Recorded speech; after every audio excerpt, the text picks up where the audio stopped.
¿Crees que sabes jugar ajedrez solo porque empujas una fregona por aquí, viejo? Las palabras resonaron con crueldad en el majestuoso salón del torneo. Mientras la campeona nacional de ajedrez más destacada de Estados Unidos, Victoria Stelling, señalaba burlonamente al anciano conserje afroamericano. Algunos rieron, otros miraron hacia otro lado, incómodos. Pero lo que ocurrió después dejaría a todos sin palabras. ¿Qué pasaría si aquella persona a la que despreciaste por su trabajo humilde ocultara secretos capaces de romper todo lo que crees sobre el talento y la excelencia? Esta es la asombrosa historia real de cómo una burla cruel por parte de una gran maestra se convirtió en la lección más profunda de humildad que jamás recibiría, estimado espectador. Si estás viendo mi historia por primera vez, te invito, con humildad, a escribir en los comentarios desde qué lugar del mundo nos estás acompañando. Suscríbete al canal y activa la campanita para que no te pierdas ninguna de nuestras historias diarias. Gracias. Y entremos de lleno en esta increíble historia. La Academia de Ajedrez de Manhattan brillaba bajo el sol de la tarde, con sus pisos de mármol reflejando la seguridad de los campeones que caminaban por sus pasillos. Las puertas giratorias se abrieron y Victoria Stelling entró como un vendaval.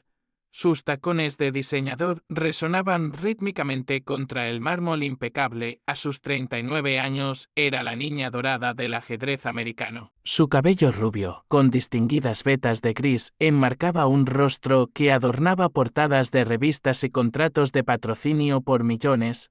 Señorita Stelling. Señorita Stelling. Los reporteros la rodearon como abejas a la miel. ¿Cómo se siente al defender su título por quinto año consecutivo? La sonrisa de Victoria era perfección ensayada. Cuando eres la mejor, defender el título es solo otro día en la oficina, respondió, acomodándose su blazer de diseñador mientras las cámaras captaban cada movimiento calculado. Dentro del salón principal, los preparativos para el campeonato anual de ajedrez de Manhattan estaban en marcha. Una lámpara de araña de cristal lanzaba sombras dramáticas sobre los 64 escaques, dispuestos con precisión militar. Este no era un torneo cualquiera. Aquí se forjaban y se derrumbaban leyendas. Mientras tanto, Marques Washington empujaba lentamente su carrito de limpieza entre las mesas, asegurándose de que cada tablero estuviera impecable. A sus 63 años, su piel oscura llevaba las marcas de una vida vivida con intensidad. Aunque casi nadie allí sabía nada de ella, para los presentes, Marques era invisible. Solo otra parte del decorado, como las cortinas de terciopelo o los antiguos relojes de ajedrez. Disculpe, dijo con tono brusco un joven jugador, sin levantar la vista del tablero. Me está bloqueando la luz. Mis disculpas, respondió Marques en voz baja, moviendo su carrito. Se detuvo un momento. Sus ojos, curtidos por la experiencia, analizaron la posición en el tablero. El joven estaba a punto de cometer un error crítico. Si movía su alfil, dejaría a su rey expuesto en 3 jugadas. Los dedos de Marques temblaron levemente. Pero no dijo nada. Solo siguió limpiando. Victoria entró al salón con su séquito. Entrenadores, managers y patrocinadores de Tech Giant Industries, su principal respaldo. Explicaba su rutina de preparación cuando notó al conserje detenido junto a uno de los tableros. ¿Hay algún problema aquí?, preguntó, con ese tono particular que se reserva para el personal de servicio. No, señora. Solo hago mi trabajo, respondió Marques, volviendo a su carrito. Su trabajo es limpiar, no quedarse mirando los tableros, dijo Victoria en voz alta, asegurándose de que los demás escucharan. Varios jugadores rieron. Estas posiciones probablemente ni las entiende, añadió con burla. La mandíbula de Marques se tensó apenas perceptiblemente. Asintió con respeto. Sí, señora. Thomas Chan, representante de la empresa patrocinadora, rió entre dientes. Tal vez deberíamos dejarlo jugar una partida. Podría ser divertido para los patrocinadores. Mostrar que el ajedrez es accesible para todos. Su tono era de burla evidente. Los ojos de Victoria brillaron con crueldad. ¿Sabes qué? Es brillante, él dijo, girándose hacia Marques y hablándole Como si fuera un niño, ¿le gustaría jugar una partida de ajedrez conmigo, señor? Incluso le pagaré. Sacó su billetera, $100 si logra durar 5 movimientos. El salón se silenció. Todos observaban la escena, algunos sonrieron con burla, otros parecían incómodos. Nadie dijo una palabra. Márquez dejó sus implementos de limpieza a un lado y se irguió lentamente. Por primera vez miró a Victoria directamente a los ojos. 5 movimientos. Así es, respondió ella, ondeando el billete. 5 movimientos antes de que digas jaque mate. Fácil dinero para ti. No quiero su dinero, dijo Márquez en voz baja. Victoria rió. Un sonido agudo. Sin calidez. Oh, vamos, no seas orgulloso. Piénsalo como algo educativo. Podrás contarle a tus nietos que jugaste contra una gran maestra. Si insiste en esta partida, dijo Márquez con voz firme. Entonces acepto. Pero quédese con su dinero. La multitud empezó a murmurar. Emocionada, alguien sacó su teléfono para grabar. Esto, sin duda, se volvería viral. Gran maestra humilla a conserje. El título se escribía solo. Summon, consígueme un tablero, ordenó Victoria. Disfrutando del espectáculo, démosle a nuestro amigo sus 15 minutos de fama. Mientras sus asistentes preparaban un tablero en el centro del salón, Márquez se remangó lentamente. Nadie notó la leve sonrisa que asomaba en las comisuras de sus labios. Nadie vio el fuego que se encendía en sus ojos. Un fuego dormido durante 30 años. Victoria Stelling creía que estaba a punto de impartir una lección de humildad, pero no tenía idea de que era ella quien estaba a punto de recibirla. El salón del torneo se transformó en un anfiteatro de anticipación. La noticia corrió como pólvora por todo el edificio. Victoria Stelling iba a jugar una partida contra el conserje. Jugadores abandonaron sus preparaciones. Patrocinadores sacaron sus teléfonos. Incluso los árbitros, normalmente serenos, se acercaron para observar. Esto es altamente irregular, protestó el director del torneo, Harold Whitman, acercándose a Victoria con expresión de preocupación. Solo las implicaciones legales del seguro. Oh, Harold, relájate, respondió Victoria, descartándolo con un gesto. Piensa en la publicidad. Gran maestra hace el ajedrez accesible a todos. Mis patrocinadores lo amarán. Señaló a Thomas Chan, que ya coordinaba con su equipo de marketing. Márquez permanecía de pie en silencio en medio del bullicio, con las manos entrelazadas tras la espalda. Su serenidad empezó a incomodar a algunos. No debería estar nervioso, intimidado, pero no. Observaba la preparación del tablero con una expresión de tranquila satisfacción. Tendremos que explicarle las reglas, anunció Victoria a su asistente. En voz lo suficientemente alta como para que todos oyeran. Las piezas cómo se mueven, el objetivo del juego. Entiendo las reglas, interrumpió Márquez suavemente. Victoria alzó una ceja. Ah, ¿sí? Ha jugado antes, 1 o 2 veces. La multitud soltó una risita. Victoria sonrió. Divertida. Maravilloso. Tal vez aguante 6 movimientos en vez de 5. Las cámaras se posicionaron estratégicamente. El equipo de redes sociales de Tech Giant ya tuiteaba en vivo. El hashtag Gran Maestra para el pueblo comenzó a ganar tracción. ¿Prefiere blancas o negras?, preguntó Márquez con cortesía. Victoria casi se atraganta con su café. ¿Me ofrece selección de color? ¡Qué generoso! Más risas. Tomaré las blancas. Naturalmente. Los campeones siempre juegan con blancas en las exhibiciones. Se sentaron frente al tablero. El contraste era abrumador. Victoria, impecable en su atuendo de diseñador, irradiaba confianza y superioridad. Márquez, con su uniforme de conserje, emanaba una calma absoluta. Como un lago en la madrugada, el público se agolpaba alrededor. Teléfonos. En alto, el entrenador de Victoria, el maestro internacional Robert Hayes, se acercó a su oído. No lo humilles demasiado. Queremos que parezca educativo. No cruel, no te preocupes, dijo Victoria en voz alta. Tal vez nuestro amigo aprenda algo hoy. Las manos de Márquez descansaban sobre sus rodillas. Varios notaron que no temblaban en absoluto. Eran Manos trabajadoras. Sí, pero con una gracia especial en su quietud. Observaba el tablero con la paciencia de quien tiene todo el tiempo del mundo. Cuando estés listo, dijo Victoria, avanzando su peón con aire dramático. 1.4. Esta se llama la apertura. Del peón de dama, explicó, condescendiente. Muy común, muy clásica. Márquez asintió apenas. Su mano se deslizó hacia su caballo. Sin dudar, jugó CF6. Algunos espectadores entendidos intercambiaron miradas. ¿La defensa alequine? Susurró uno. Elección interesante para un principiante. La mayoría habría respondido con I5. Respuesta inusual, comentó Victoria, algo sorprendida, pero no incorrecta. Esto se llama la defensa alequine, todos la anunció, nombrada así por un ex campeón mundial, jugó 2.5. Atacando al caballo. La respuesta de Márquez fue instantánea. CD5, ni siquiera piensa. Susurró alguien probablemente. No lo entiende, respondió otro. Pero Robert Hayes frunció el ceño.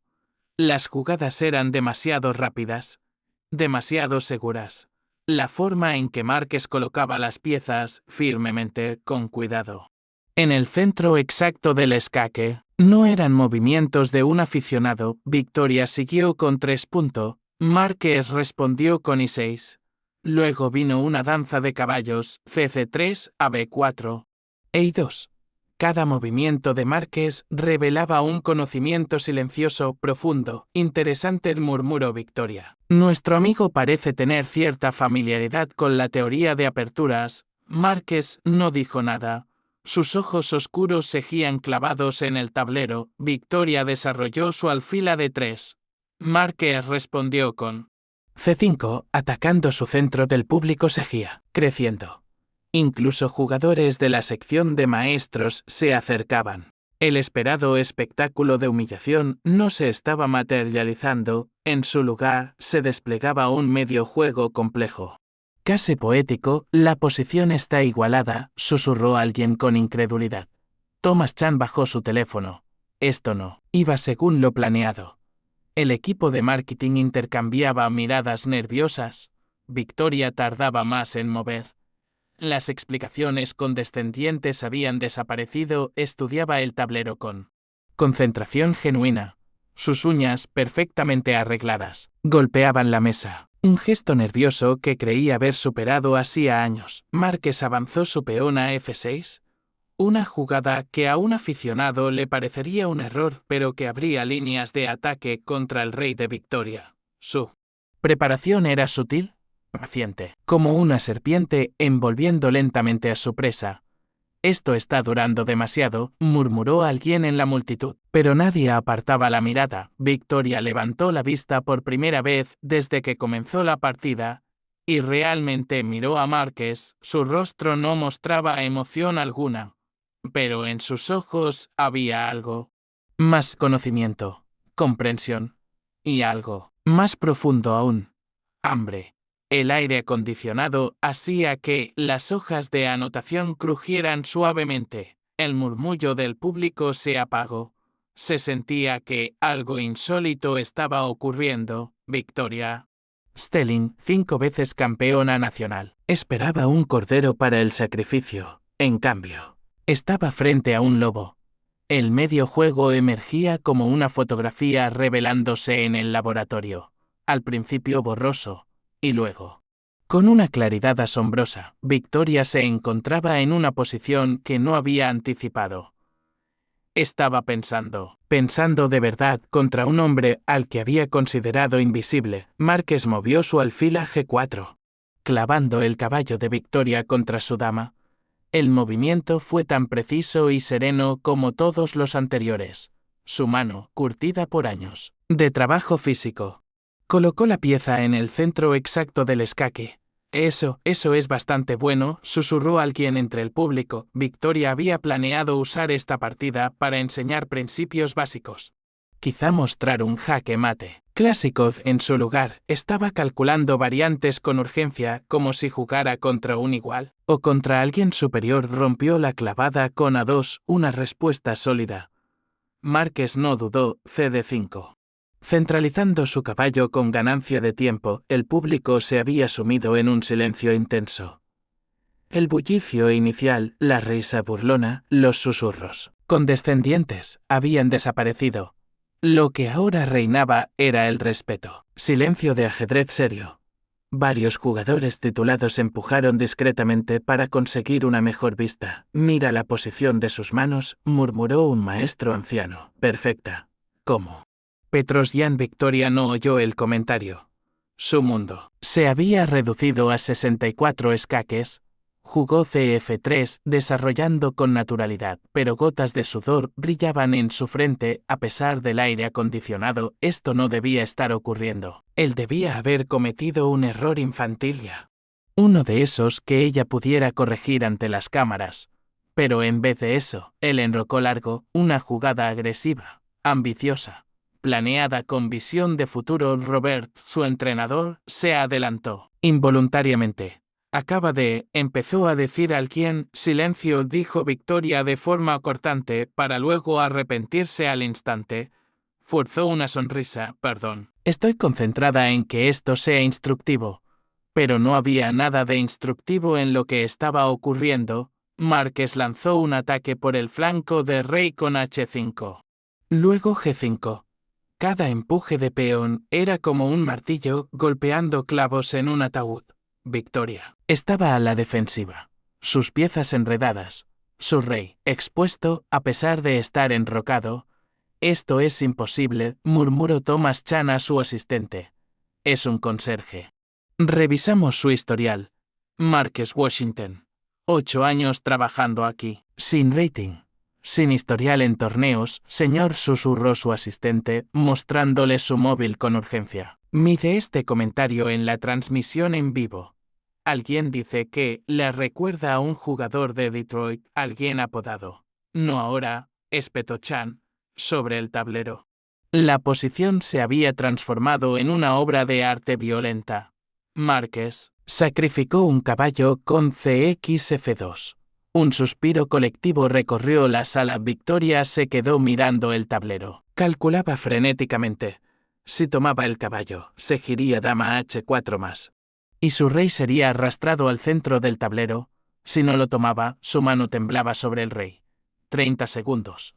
1 minuto. En un torneo, habría tenido más tiempo para pensar. Pero aquí, bajo la presión de cientos de ojos y Miles viendo en línea, su mente se nublaba. Finalmente, tomó el caballo y como un trueno después del relámpago.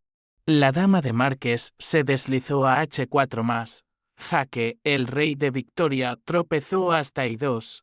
La única jugada legal, las piezas parecían burlarse de ella, su propio rey en el centro del tablero, expuesto. Mientras que el rey de Márquez, seguro en C8, observaba la ejecución desde la distancia. Dios mío, susurró alguien. La está destruyendo. Y sí. Destruir era la palabra correcta. Las piezas de Márquez se coordinaban como una orquesta sinfónica.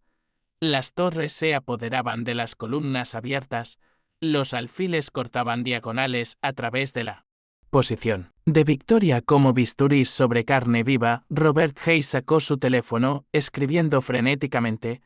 Jim, tienes que ver esto. ¿Recuerdas a aquel jugador del 70?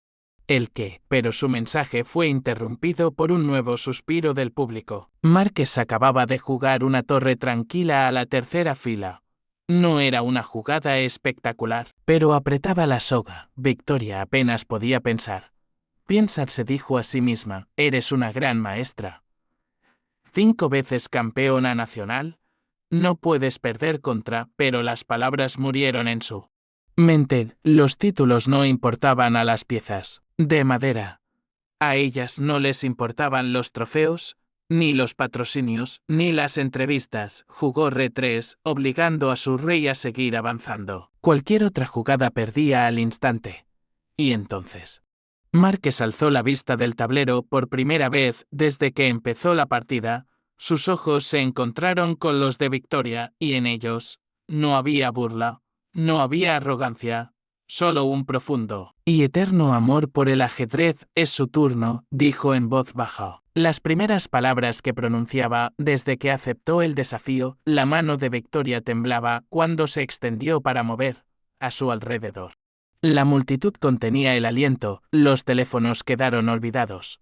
Las transmisiones en vivo captaban un momento que sacudiría el mundo del ajedrez. El conserje esperaba con paciencia, un gran maestro en todo menos en título, mientras la gran maestra condecorada buscaba desesperadamente un movimiento que no existía. La mano de Victoria temblaba al mover su alfil para bloquear el jaque. La pieza cayó sobre el tablero con un sonido hueco que resonó en el silencio absoluto del salón. Márquez respondió. Al instante, 5, el jaque obligó al rey de Victoria a avanzar aún más. Ya no había retroceso. El público se apiñaba alrededor del tablero, sin atreverse a hablar. Entonces, un hombre de mediana edad, con acento marcado y rostro pálido, empujó a través de la multitud. Llevaba un pin de la Federación Rusa de Ajedrez. Era el maestro internacional Dmitri Bulov. No puede ser, murmuró. ¿Qué ocurre, Dmitri?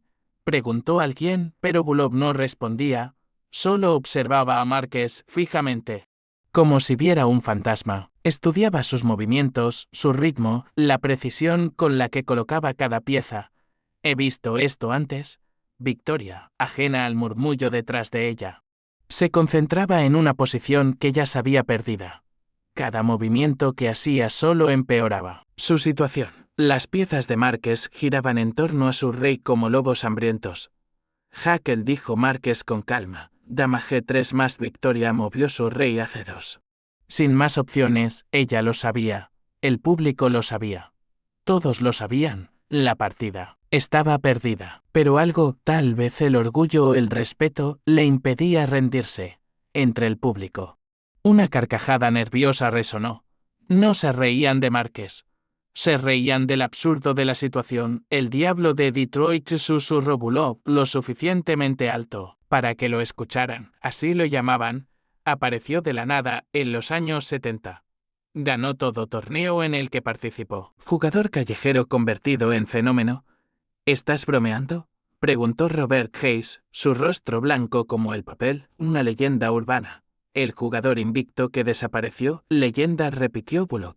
Sacando su teléfono, jugué contra él una vez. Derrotó a Queens maestros simultáneamente, con los ojos vendados. Yo duré 43 movimientos.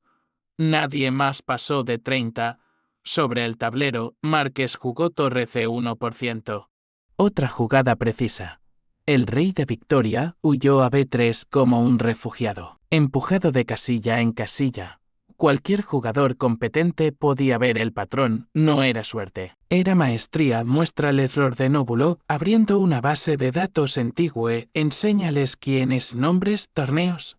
Partidas viejas comenzaron a aparecer en los teléfonos del público. Fotos borrosas en blanco y negro, artículos de revistas olvidadas. Un joven Márquez Washington, enfocado, intenso, derrotando campeones en fila. El gambito del diablo, leyó alguien de una edición vieja de Chess Life. Su estilo sacrificial roza lo sobrenatural. Thomas Chan parecía enfermo.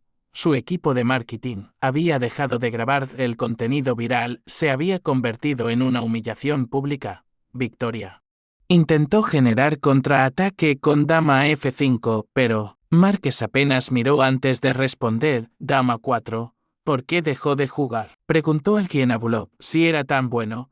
Su esposa respondió Bulov suavemente. Sarah Washington murió en 1993. Cáncer. Él nunca volvió a jugar en un torneo. Simplemente desapareció. Un silencio reverente envolvió el público. Miraban a Márquez con otros ojos. Ya no era un conserje. Era un maestro silencioso, un viudo en duelo, un genio escondido entre pasillos y cubetas. Victoria movió su rey a 2.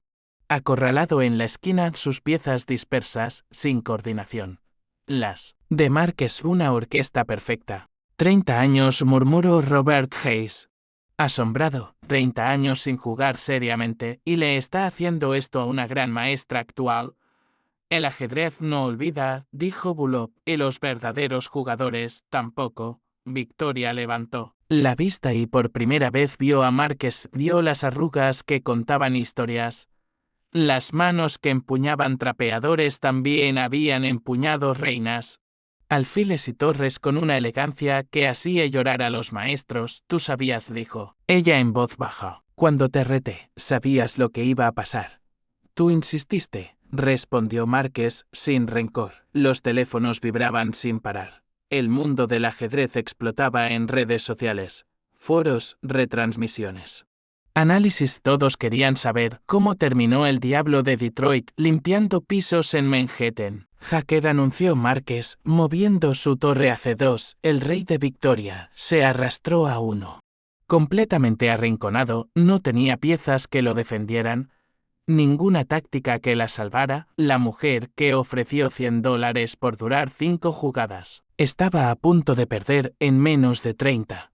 Me rindo, susurró Victoria, pero su mano no se movía para derribar el rey. Orgullo, shock y algo más. Respeto. Márquez esperó con paciencia. Había esperado 30 años. Unos segundos más no significaban nada. El público contenía el aliento. Habían sido testigos de la resurrección de una leyenda y de la humildad de una campeona. El diablo de Detroit había regresado. Y su mensaje no sería olvidado. Nos dijo Victoria de repente, con la voz más firme. No me rindo. Si vas a vencerme, lo harás sobre el tablero. Un leve destello de respeto cruzó el rostro sereno de Márquez. Asintió lentamente y volvió su atención al tablero. Lo que siguió fue más que una partida, fue una lección de ajedrez que se contaría durante años. Jaque, dijo Márquez, avanzando su torre a C3. El rey de Victoria, ya contra las cuerdas, solo tenía un movimiento legal. Se desplazó hacia la esquina, como si intentara esconderse. Miren la coordinación, explicó Bulov a los jóvenes jugadores que lo rodeaban. Con voz reverente, cada pieza tiene un propósito. Esto no es solo ganar. Es destrucción artística. Márquez jugó torre C3 más, obligando al rey de Victoria a retroceder aún más. La secuencia que siguió fue como ver a un pintor maestro terminar su obra. Cada trazo, deliberado. Cada movimiento. Hermoso. El rey de Victoria era conducido de casilla en casilla. Sus piezas restantes eran espectadores impotentes de la tragedia. Ya lo recuerdo, murmuró un maestro mayor entre la multitud. Derrotó a 3 grandes maestros seguidos, todos con el mismo sistema de apertura. Lo llamaron la variante Washington. ¿La qué?, exclamó Thomas Chan. Perdiendo por completo su compostura corporativa, revolucionó la defensa india. De Rey, explicó el maestro, agregó ideas que estaban 20 años adelantadas a su tiempo. Kespeab estudió sus partidas. En serio. Y ahora, sobre el tablero. Márquez demostraba por qué sus piezas fluían como agua. Cuando Victoria intentaba bloquear un ataque, otro aparecía desde un ángulo inesperado. No era fuerza bruta. Era ajedrez como arte. Sara solía acompañarlo a todos sus torneos, dijo Bulov. Con los ojos llenos de recuerdos, se sentaba en una esquina tejiendo. Y después de cada partida, ganara o perdiera. Márquez iba directo hacia ella. Analizaban la partida juntos. Ella también era muy fuerte, campeona femenina de Michigan. Los presentes escuchaban en silencio, atrapados entre la belleza del presente y la nostalgia del pasado. Sobre el tablero, la derrota de Victoria era evidente, pero lo que ocurría alrededor era igual de poderoso. Cuando Sara enfermó, continuó Bulov, Márquez se retiró del torneo clasificatorio para el Mundial. Estaba preclasificado tercero, pero lo dejó todo.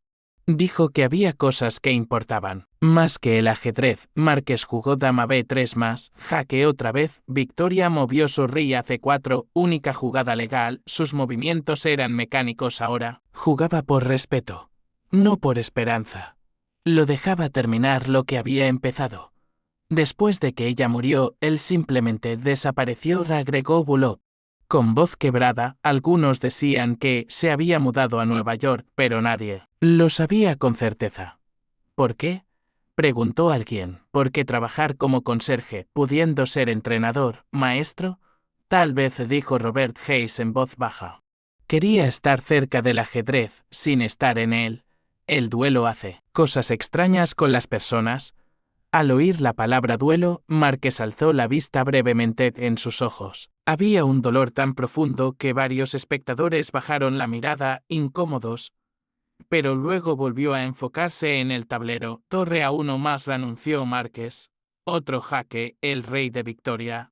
Ahora completamente derrotado, huyó B5. El final estaba cerca. Todos lo sabían. Pero algo había cambiado en el ambiente. Lo que había empezado como un espectáculo se había transformado en un rito solemne, como un funeral de arrogancia o quizá una resurrección. De sabiduría te le enseñó ajedrez. A niños en Detroit, comentó otra voz. En un centro comunitario, varios de sus alumnos se convirtieron en maestros. Morris Ashley entrenó con él. Antes de ser el primer gran maestro afroamericano, Thomas Chan había dejado de intentar salvar la situación. Su teléfono no paraba de sonar, patrocinadores, medios. Su jefe, pero ya no contestaba. Solo miraba, hipnotizado, la historia desarrollarse. Sobre el tablero, Márquez jugó dama 4, el rey de Victoria, sin defensa posible. Se arrastró a C6, el final estaba en la sala. Todos lo sentían.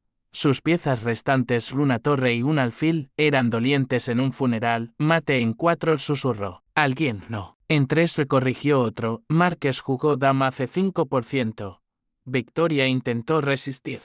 Los teléfonos zumbaban sin cesar. El mundo del ajedrez había despertado. Grandes maestros de todo el mundo estaban viéndola. Transmisión en vivo y comentando con incredulidad. Entonces, una voz juvenil se alzó desde el público. «Señor Washington», preguntó un joven jugador con respeto. «¿Volverá a jugar torneos?» Márquez no respondió. Aún no, estaba enfocado en terminar la partida con la misma dignidad silenciosa con la que la había jugado desde el primer movimiento. Pero en su postura, algo cambió, como si esa pregunta hubiera tocado fibras muy antiguas y muy vivas. Victoria movió su rey a D7. Sabiendo que el final era inevitable. Había empezado esta partida queriendo dar una lección sobre jerarquía, sobre conocer tu lugar. Pero la verdadera lección había sido para ella. El diablo de Detroit levantó su dama para dar inicio a la secuencia final, y todo el salón de la Academia de Ajedrez de Manhattan contuvo la respiración. Esperaban ver al maestro invisible completar su obra maestra. Dama de 5 más, anunció Márquez. La geometría del jaque mate se volvió clara de inmediato. Victoria movió su rey a E8. Volvía al mismo lugar donde había empezado la partida. La ironía no se le escapó a nadie. Empujada en círculos, arrinconada por el mismo hombre al que había intentado humillar con dinero y soberbia. Observen con atención, indicó Bulov a los jugadores más jóvenes. Acercándose, están presenciando algo especial. Esto no es solo una victoria, añadió otro maestro. ¿Esto es una lección? Márquez había transformado el tablero de ajedrez en una aula. Cada jugada demostraba un principio, coordinación, tiempo, ventaja espacial. Podía haber dado jaque mate hace varias jugadas, pero eligió mostrar patrones instructivos. Jugó para enseñar. No solo para ganar. La torre cruzó el tablero como un juicio ineludible. El rey de Victoria huyó a F7, subiendo por el tablero como un condenado, subiendo al cadalso. Su rostro había perdido el color, pero aún conservaba la dignidad. Jugaba cada movimiento con el respeto que Márquez le había concedido al no detener la partida. En Detroit, recordó un maestro anciano, jugó una partida que apareció en todas las revistas. La inmortal del Zugzwang. Puso a su oponente en una posición en la que cualquier movimiento lo condenaba. Incluso Mikhail Tal la llamó brillante. Tal la elogió. Preguntó asombrado un joven maestro internacional. Le envió una carta personal. Márquez la tenía enmarcada en su apartamento, respondió Bulov. Volvió a mirar a Márquez con algo parecido a la culpa en su mirada. Nos escribimos por unos años después de que Sara murió, dijo en voz baja. Me mostró esa carta.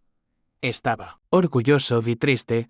Sobre el tablero, Márquez jugó dama y 6%, centralizando su reina con efecto devastador. El rey de Victoria ya no tenía casillas seguras. Solo podía ir a G7. Avanzaba por el tablero como un prisionero sin escapatoria. Y entonces, Márquez hizo algo inesperado, levantó la vista y miró directamente al grupo de jóvenes que lo observaban. Boquiabiertos a su voz, serena y con la autoridad de quien ha dedicado su vida a comprender el juego, resonó clara: ven porque rey G7 es forzado. Porque si va a F8, sigue dama F7 mate. Gritaron varias voces. Y si juega rey G8, la torre en C7 amenaza mate en G7, respondió una joven prodigio, emocionada. Márquez asintió, satisfecho. Exacto. Ahora observen qué ocurre cuando las piezas trabajan juntas. Y jugó torre 7. La multitud lo entendió al instante. No era una secuencia de jacks aleatoria, era una danza perfectamente orquestada. Cada movimiento creaba una una telaraña. Sin salida, Victoria movió su rey a H6, buscando refugio en el borde del tablero, pero todos sabían que ya no había salvación. Márquez miró el tablero con cariño, no con vanidad. Estaba enseñando. Era lo que siempre había amado hacer. El alfil dijo, no como jugada, sino como enseñanza, lleva 6 jugadas, esperando en F5. ¿Por qué? Los niños analizaron la posición. Y entonces, una niña pequeña alzó la voz para evitar que el rey escape por G6. Márquez sonrió. Su primera sonrisa verdadera desde que comenzó la partida. Exactamente. La paciencia en el ataque es tan importante como la agresión. Cada pieza debe tener un propósito, avanzó. Su dama F7, con suavidad, casi con ternura.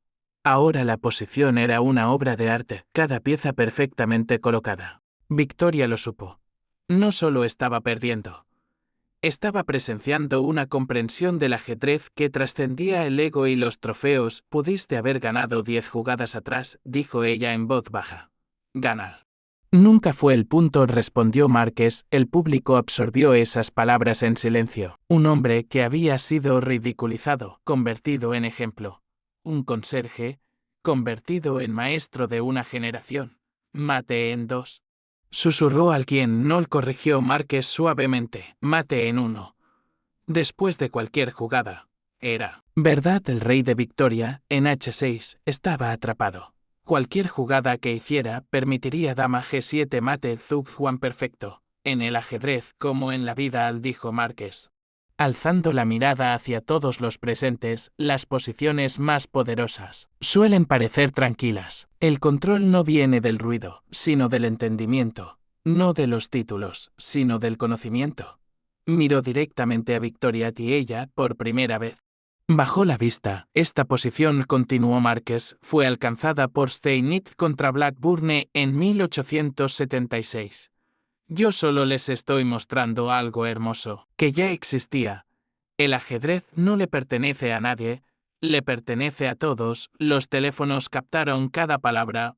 Los comentarios de la transmisión pasaron de la burla a la admiración. De la incredulidad a la inspiración. El diablo de Detroit no solo estaba ganando una partida, estaba formando discípulos. Victoria miró el tablero una última vez, su mano se alzó hacia su rey. Temblando, vaciló, y luego lo derribó con dignidad. Me rindo, dijo solemnemente. Levantó la vista, y, con sinceridad, susurró, gracias por la lección. El salón estalló en aplausos, gritos, lágrimas contenidas. Pero Márquez permaneció sentado, tranquilo, sereno.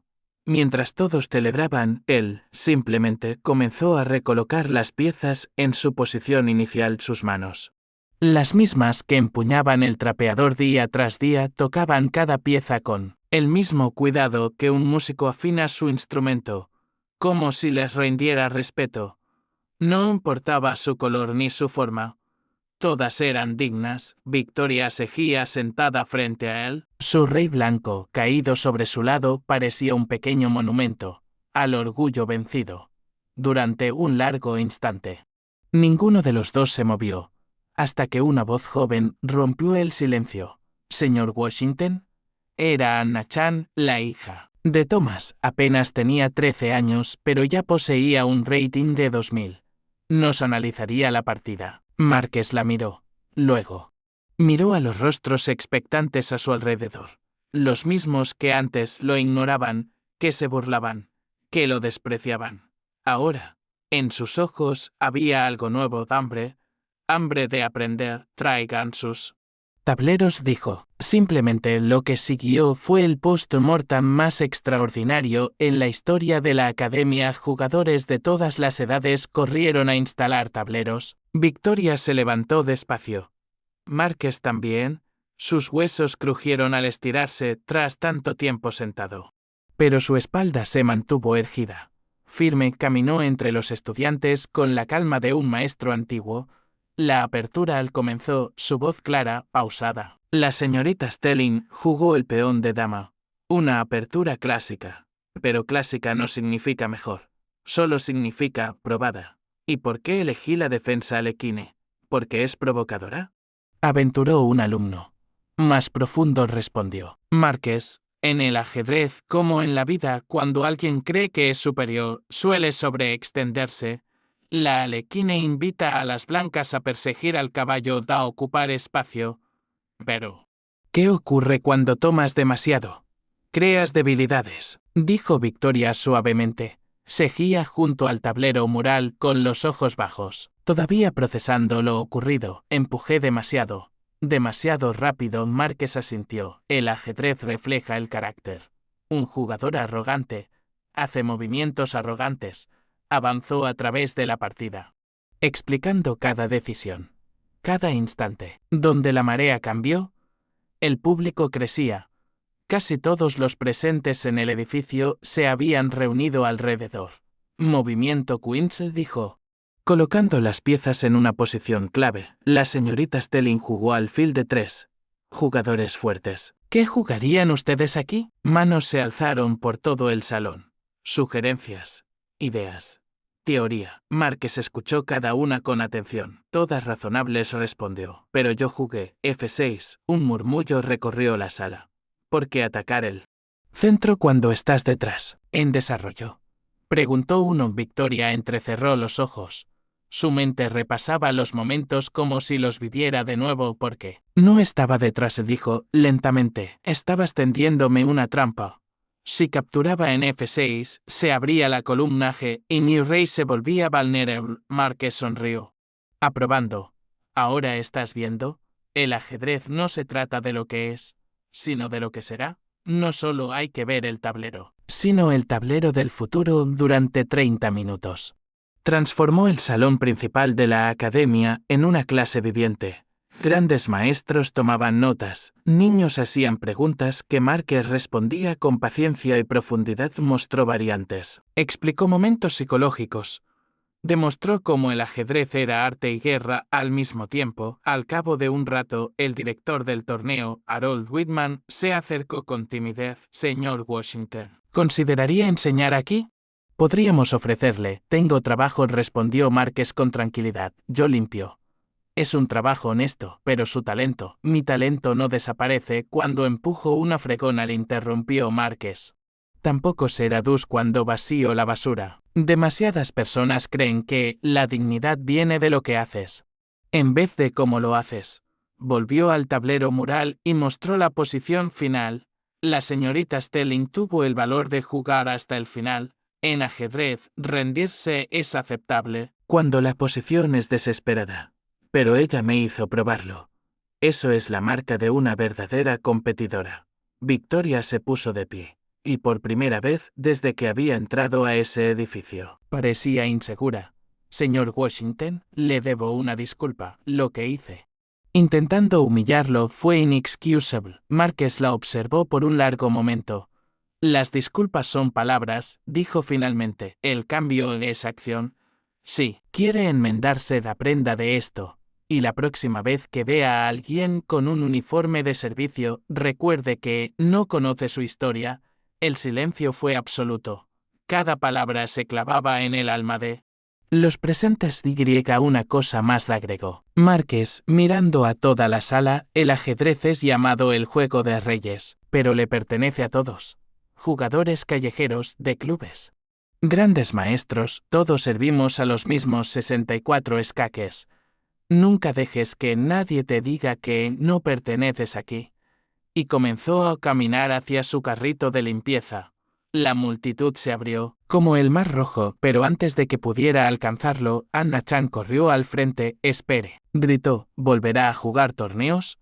Márquez se detuvo, apoyó una mano sobre el carrito, y por un momento, su compostura inquebrantable se resquebrajó.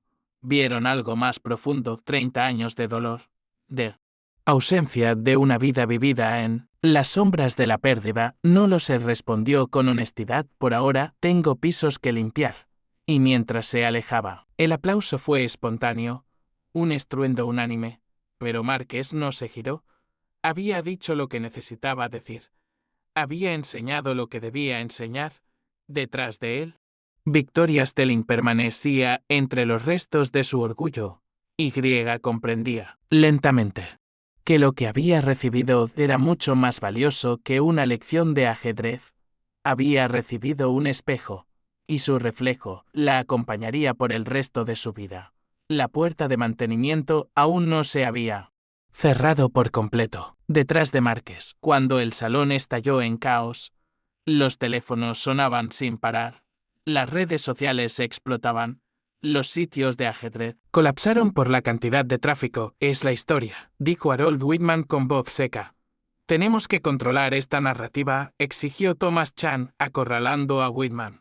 Su fachada corporativa ahora rota, nuestra patrocinadora principal está en juego. Tu patrocinadora, respondió Whitman fríamente, debería estar más preocupada por haber transmitido en vivo la humillación de su jugadora estrella. Ante millones, mientras tanto, Victoria seguía de pie frente al tablero mural. Inmóvil, contemplando la posición final, las piezas la observaban casi con desprecio. Su rey blanco. Arrinconado, las piezas negras como esculturas de poder. Pero ya no era solo una posición, era un espejo. Un reflejo exacto de lo que acababa de ocurrir. Victoria, dijo Robert Hayes, acercándose con cautela, deberíamos irnos. Los medios querrán declaraciones. ¿Lo sabías?, preguntó. Ella, en voz muy baja. ¿Sabías quién era él? Robert vaciló. Había escuchado rumores, historias, pero sonaban a mitos. El jugador invicto que se retiró. Parecía leyenda urbana, no lo era, susurró Victoria. Comenzó a recoger las piezas lentamente. Sus movimientos eran mecánicos, como si aún no procesara lo vivido. Cada jugada que hizo era como jugar contra la historia misma. No, era como jugar contra alguien que entendía el ajedrez a un nivel que yo apenas puedo imaginar. A su alrededor, los jugadores discutían la partida en voz baja, en tableros, en teléfonos, en tabletas. El veredicto era unánime. No se trataba solo de que Márquez hubiera ganado, sino como lo había hecho: precisión técnica, dominio psicológico, transformación del insulto en educación. Era arte. Una reportera logró cruzar el pequeño cerco de seguridad informal. Victoria Stelling dijo con voz entrecortada. Jennifer Walsh, de Chesterday. Podemos hacerle una rápida entrevista. Victoria se volvió. Por primera vez en su carrera, no tenía una declaración preparada, ningún discurso ensayado, ninguna sonrisa de relaciones públicas. Intenté humillar a un hombre basándome únicamente en su trabajo, dijo sin rodeos, y él nos mostró a todos lo que significa la verdadera maestría, no solo en ajedrez, sino en carácter. ¿Cree que volverá a jugar competitivamente? Victoria lo pensó un momento. Lo espero, respondió. El mundo del ajedrez es más pobre sin él, pero lo que decida, lo respetaré. Porque he aprendido algo sobre el respeto hoy. Más reporteros intentaron acercarse. Pero Whitman intervino. El torneo se reanudará en 30 minutos, lo anunció. No se aceptan más entrevistas. Jugadores, entrenadores, árbitros, todos estaban ahora reproduciendo la partida en sus tableros. Los más jóvenes rodeaban a Bullock. que dirigía una breve clase improvisada. Observen esta jugada, torre C1. Decía mientras colocaba las piezas, es pura. Tenía 3 formas de ganar, pero eligió la más educativa. ¿Por qué se retiró si era tan bueno? Preguntó Anna-chan. El rostro de Bullock se suavizó. Imaginen que aman 2 cosas, más que a su propia vida, el ajedrez y su esposa. Y un día, una de esas 2 cosas desaparece. Podrían continuar con la otra, sabiendo que cada victoria, cada combinación hermosa, ya no podría ser compartida con ella. Los niños guardaron silencio. Comenzaban a entender.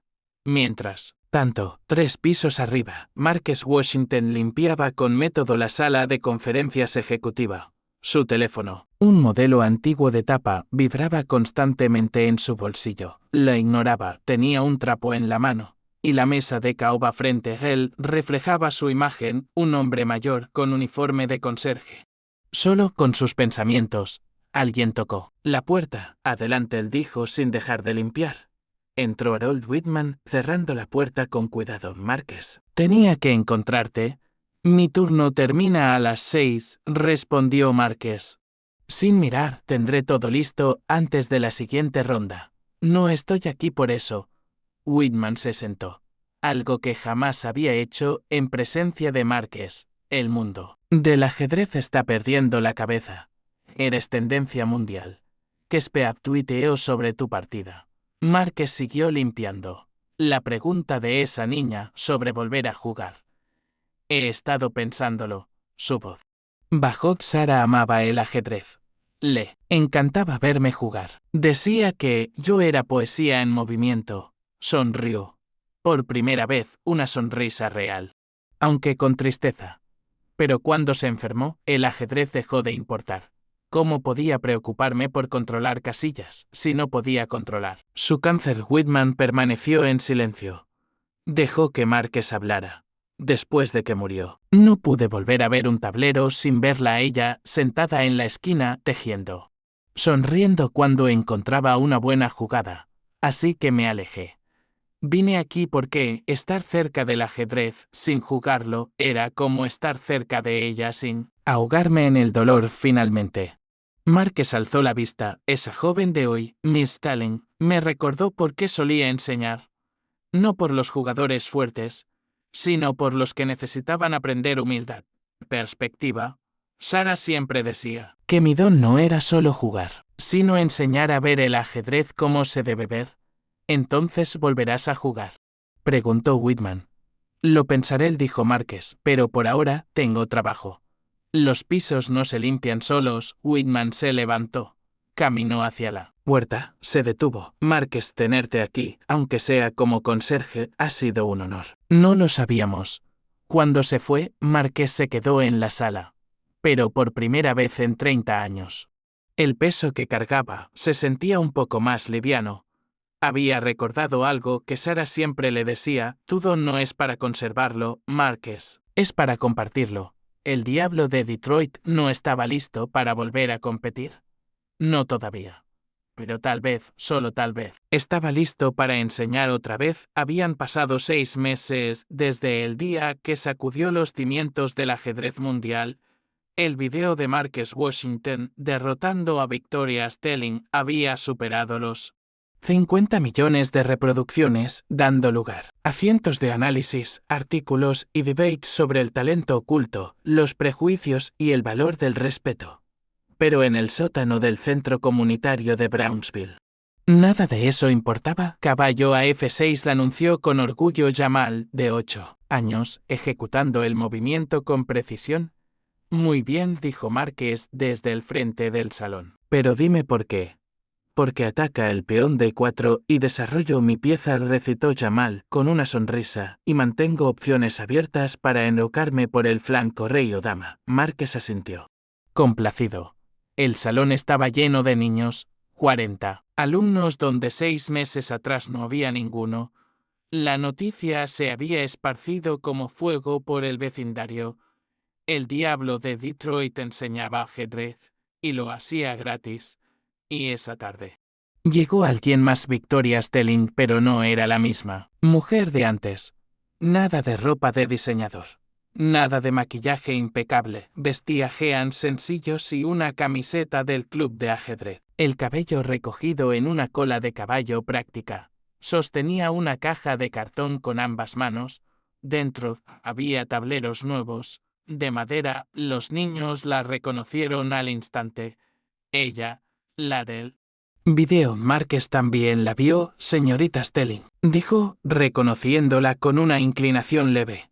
Niños, continúen con sus partidas. Recuerden la regla de pieza tocada, pieza jugada. Luego caminó hacia la puerta, donde ella lo esperaba. Espero no estar interrumpiendo, dijo ella.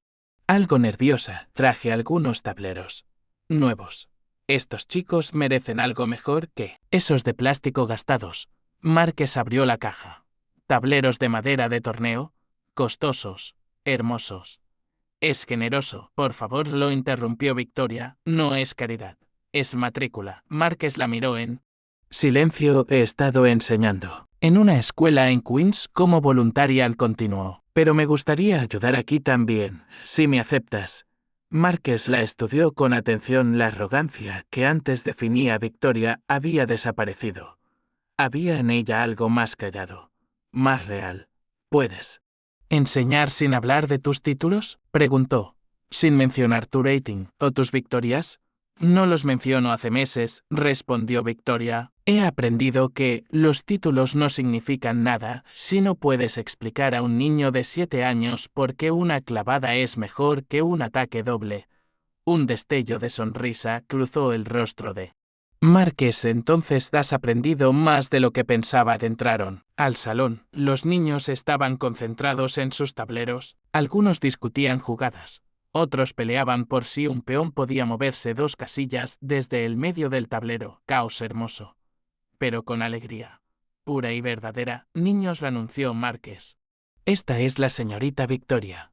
Nos ayudará a aprender. Bienvenida, señorita Victoria, corearon los niños. Ahora, continuó Márquez, ¿quién puede mostrarle la apertura que aprendimos la semana pasada? Docenas de manos se levantaron de inmediato. Victoria se movió entre los tableros, agachándose, corrigiendo suavemente, haciendo preguntas.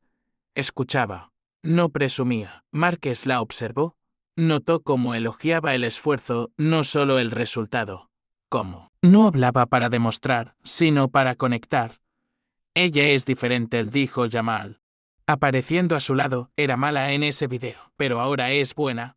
La gente puede cambiar, respondió Márquez con suavidad. El ajedrez nos enseña que toda posición, por mala que parezca, puede mejorar. Y las personas también. Durante la tarde llegaron más visitantes. Robert Hayes trajo relojes de ajedrez nuevos. Harold Whitman llegó con una donación de parte de la Academia de Manhattan para pagar el alquiler del centro comunitario por un año incluso. Thomas Chan apareció, visiblemente incómodo, ofreciendo un patrocinio corporativo. Márquez lo rechazó con cortesía. No necesitamos patrocinadores, dijo con firmeza. Necesitamos compromiso. Ven a enseñar una vez por semana. Eso vale más que cualquier cheque. Hacia la noche, el centro se había transformado en un festival de ajedrez improvisado. Maestros jugaban simultáneas contra los niños. Los padres aprendían con ellos. Y en el centro de todo, Márquez se movía como un director de orquesta silencioso. ¿Sabes?, le dijo Victoria en un momento de respiro. He ganado 5 campeonatos nacionales. Pero enseñará. Quise acomodar mate con dama y torre. Me ha dado más satisfacción que cualquier trofeo. Márquez asintió. Ahora entiendes. El ajedrez no es sobre ganar, es sobre compartir. Sara sabía eso, le agregó. Le habría encantado esto que estamos construyendo. Cuéntame de ella, pidió Victoria, con delicadeza. Si no te molesta. Márquez la miró. Y por un momento sus ojos brillaron con nostalgia. Enseñaba jardín de infantes, comenzó. Decía que los niños pequeños y los ajedrecistas eran parecidos. Ambos necesitaban aprender paciencia y planificación. Habría recordado todos los nombres de estos niños en la segunda clase, sus cumpleaños, sus miedos. Ya te enseñó bien, observó Victoria. Intento seguir su ejemplo, respondió Márquez, bajando la voz. Así, la honró. No escondiéndome del ajedrez, sino compartiéndolo como ella compartía todo, con amor y sin juicio. La sesión llegaba a su fin, los niños recogían sus piezas a regañadientes, aún con la mente llena de posibilidades, variantes, sueños de torneos. Mientras tanto, Anna Chan se acercó a Marques con su padre. Señor Washington, dijo Thomas, con tono formal, le debo una disculpa. Lo que hice hace 6 meses, interrumpió Marques con serenidad, ya quedó atrás. Lo que importa es hoy. Y hoy su hija quiere enseñar. Eso es suficiente pago por cualquier deuda pasada. El centro se fue vaciando, pero Márquez se quedó como siempre. Reorganizando los tableros para la siguiente clase en Victoria, se quedó, también en silencio, ayudando, sin necesidad de aplausos. ¿Sabías que ahora te llaman el profeta del ajedrez? Le dijo mientras alineaban un tablero. Hasta hay una campaña para incluirte en el Salón de la Fama, añadió con una sonrisa tímida. Márquez soltó una pequeña risa, casi divertida.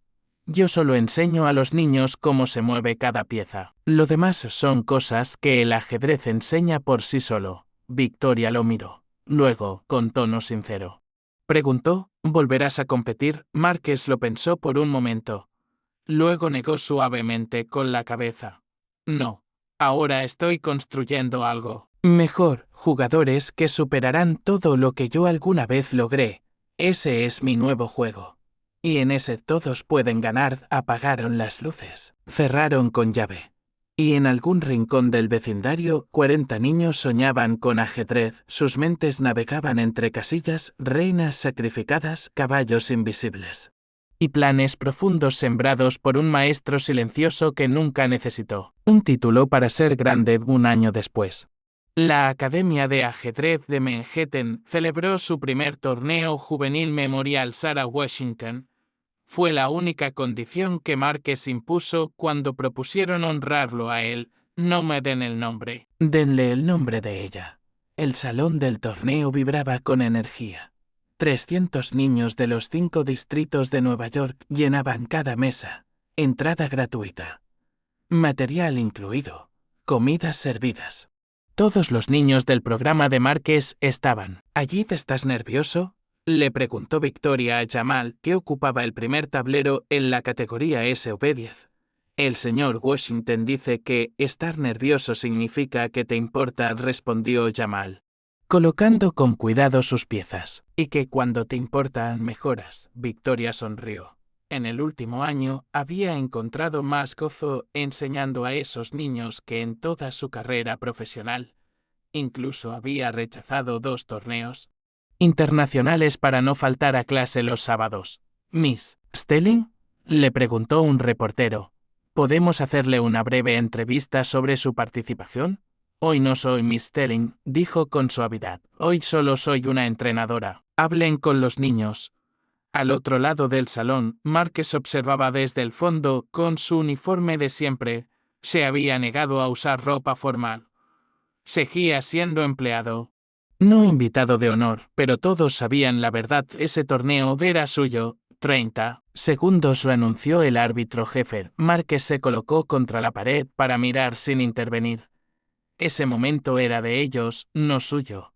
Pero al verlos, se permitió una leve sonrisa. 40 niños de Brownsville compitiendo de igual a igual contra la élite de la ciudad. Tú hiciste esto, dijo Whitman, que se había acercado en silencio hace un año. Estos chicos no sabían cómo se movía un caballo. Ahora, míralos. El ajedrez hizo esto, corrigió Márquez. Yo solo abrí la puerta, las rondas avanzaban, y algo se hizo evidente. Los niños del centro comunitario no solo participaban, estaban ganando. Jamal ganó sus 3 primeras partidas. Kisha, quien había aprendido a leer con notación ajedrecística, venció al tercer sembrado. Hasta la pequeña María, que aún a veces movía los alfiles como torres, logró unas tablas contra un jugador rankeado. ¿Cómo es posible?, preguntó Thomas Chan, genuinamente sorprendido, mientras su hija analizaba las partidas con asombro. Un año no debería bastar para llegar a este nivel. Estás pensando como empresario, dijo Victoria. pasándole junto a una pizarra. Márquez no enseña solo ajedrez, enseña confianza. Propósito: la creencia de que un niño del barrio puede sentarse frente a cualquiera y competir como igual.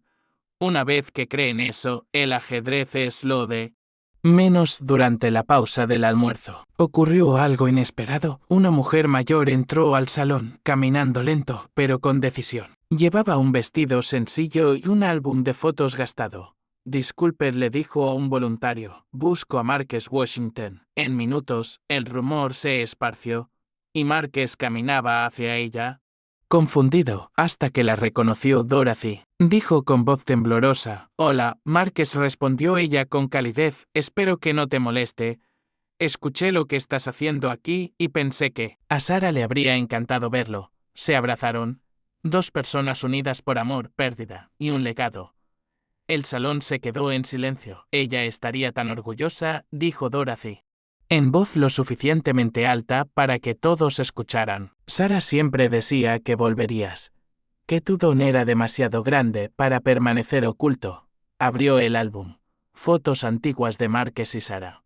Jugando, enseñando, riéndose. Pensé que los niños debían ver esto. Debían saber que su maestro fue amado, y que ese amor es lo que lo hace tan buen maestro.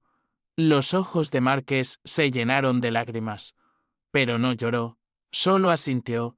¿Te gustaría entregar los premios?, le preguntó. Sara debe formar parte de este día. Sería un honor. Las rondas finales fueron más intensas. Los niños jugaban con todo el corazón.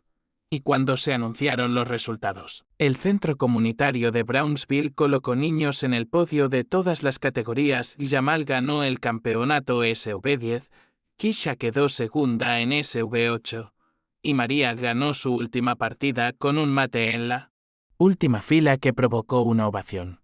Durante la ceremonia, Dorothy entregó los trofeos junto a Márquez y Victoria. Pero antes de concluir, Whitman tomó el micrófono. Antes de cerrar este hermoso evento, dijo, la Academia de Ajedrez de Manhattan tiene un anuncio especial. Márquez Washington puede acercarse.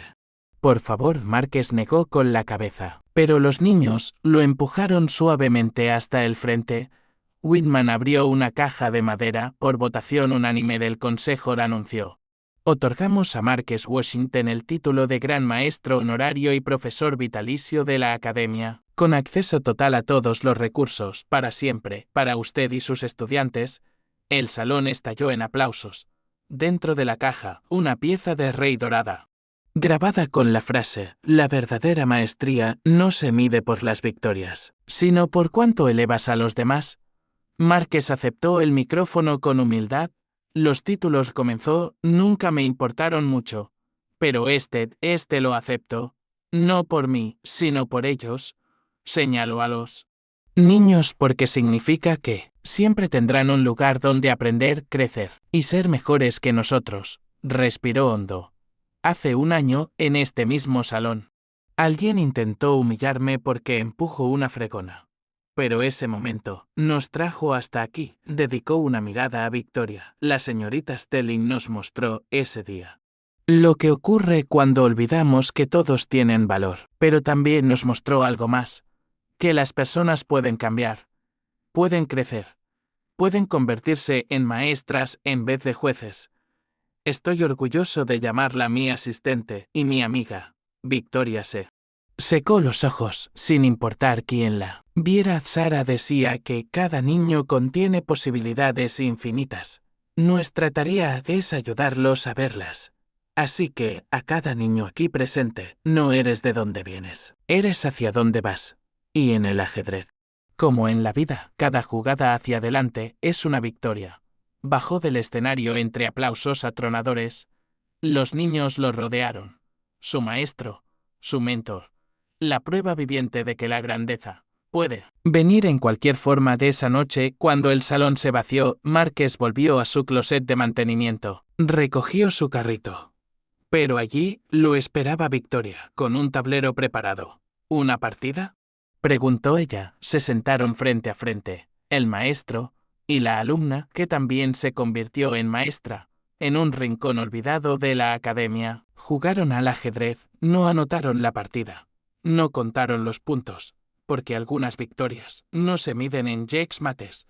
Querido amigo, cada día pasamos junto a personas cuyas historias no conocemos, cuyos talentos duermen bajo uniformes, cuyos logros jamás se presumen. Marques Washington nos recuerda que la grandeza rara vez grita, a veces solo empuja una fregona, con dignidad y amor. La próxima vez que veas a alguien en un rol de servicio, recuerda, no conoces su historia, ni su dolor, ni sus pequeñas victorias. El respeto no cuesta nada, pero puede cambiarlo todo.